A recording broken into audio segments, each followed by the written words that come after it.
Malika, bonjour. Bonjour. Il paraît que c'est la première fois que tu viens à Ludovia. Exactement. Pour moi, c'est une première. Donc, c'est sympa. Tu viens nous parler du projet Prime Abord. Oui, Prime Abord, donc le portail du numérique pour le premier degré, donc destiné essentiellement aux enseignants du premier degré, mais aussi aux formateurs, aux inspecteurs, et qui traite essentiellement donc du numérique à l'école et qui apporte à la fois de l'information, des ressources, des sites et des services. Donc une mise en lien qui permet aux enseignants d'accéder facilement à des informations, à des usages pour donc à la fois s'inspirer, enrichir sa pratique et travailler avec le numérique en classe et avec les élèves. Donc. À la base, si j'ai bien compris, toi, tu es enseignante à l'Académie de Versailles en premier degré, à l'Académie de Versailles en premier degré, et donc tu utilises le numérique, tu dis ça serait bien d'avoir un portail, ou c'est avec le ministère qui est venu te chercher en disant on va faire un portail. Oui, non, c'était donc je suis arrivée sur le projet en étant passée un peu en tant que conseillère pédagogique. C'est vrai que moi j'ai expérimenté des choses, mais donc le projet on m'a sollicité, et puis j'ai accepté cette mission puisque je pense qu'aujourd'hui il y a important que des enseignants innovants puissent diffuser, communiquer ce qu'ils ont pu faire dans la classe à l'échelle la plus importante. Donc ça a été un peu ce qui m'a motivée à entrer à la fois dans mes missions d'expert à la DNE et puis d'accompagner aujourd'hui le portail qui pour moi est une porte d'entrée importante pour justement valoriser, informer, mutualiser les usages et permettre à de nombreux enseignants de s'approprier des usages pertinents avec le numérique. Il y a un camion qui passe, hein. C'est Ludovia, hein, tu vois. Qu'est-ce qu'on trouve dans ce portail ? Alors, Prime Abord, c'est plein de choses. Hein. Donc, il faut savoir que donc il y a une publication nationale qui permet de regrouper tous les sites et services proposés par le ministère. Il y a aussi des sites et services qui ont été publiés par des institutions, des établissements culturels, et puis des organismes soutenus par le ministère. Nous avons dans Prime Abord un onglet Que sais-je qui permet d'acculturer au numérique, de répondre à des questions pratiques que les enseignants peuvent se poser autour du numérique.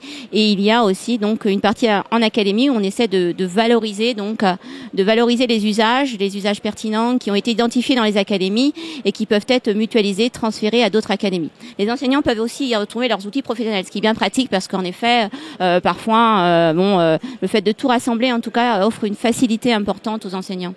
Donc, pour les débutants et puis les aguerris, donc plein d'informations. C'est réservé aux profs, aux enseignants du premier degré, ou c'est ouvert à tout le monde ? Je peux aller voir, moi ?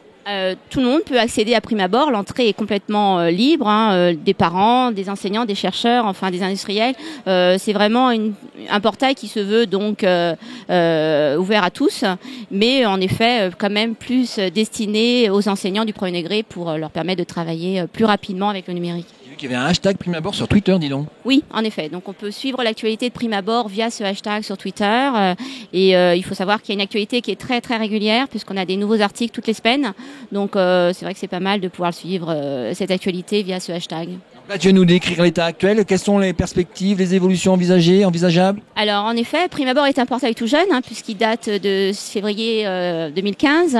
Et actuellement, nous en sommes à travailler sur la version 2 avec des options supplémentaires qui vont s'ajouter à ce qui est aujourd'hui proposé, à savoir de la possibilité pour les académies de pouvoir publier leurs propres ressources à l'intérieur. C'est-à-dire que le portail va devenir une co-construction à la fois du national mais des académies. Tout le monde va pouvoir publier et l'idée c'est de pouvoir valoriser et montrer ce qui se passe d'intéressant dans toutes les académies.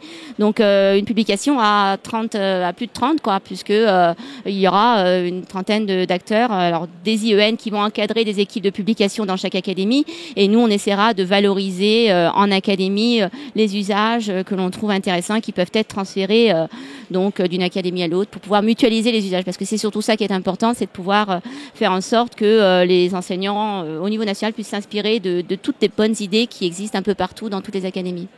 Ben d'accord, merci. Dernière question. Alors, il y avait autre chose importante. Oh là là, Prime Abord. elle est bavarde, hein, Non. Un dernier détail, c'est vrai que la Prime Abord, dans cette nouvelle version, va pouvoir aussi intégrer la banque de ressources pour le cycle 3, donc dès la rentrée, et ensuite il y aura la banque de ressources pour le cycle 2. Donc les enseignants pourront directement se connecter et accéder à toutes ces ressources proposées par le ministère. C'est pas inintéressant parce que ça va permettre d'alimenter et d'enrichir la pratique de tous les enseignants. Il y aura aussi une rubrique à l'international, des podcasts, des vidéos associées, une recherche plus simplifiée. Donc une newsletter, donc plein d'options qui vont se rajouter dans cette version 2. Donc n'hésitez pas à venir sur Prime Abord. N'hésitez pas à venir. Donc là, tu vas aller faire ton marché à l'Explore Camp, voir qui c'est qui est dans le premier degré, fait des trucs sympas, et que tu vas faire une petite fiche. Absolument, alimenter en effet avec toutes les rencontres que je vais pouvoir faire sur les 2-3 jours de Ludovia. Voilà. Merci Malika. À la prochaine, à l'année prochaine. Pas de problème.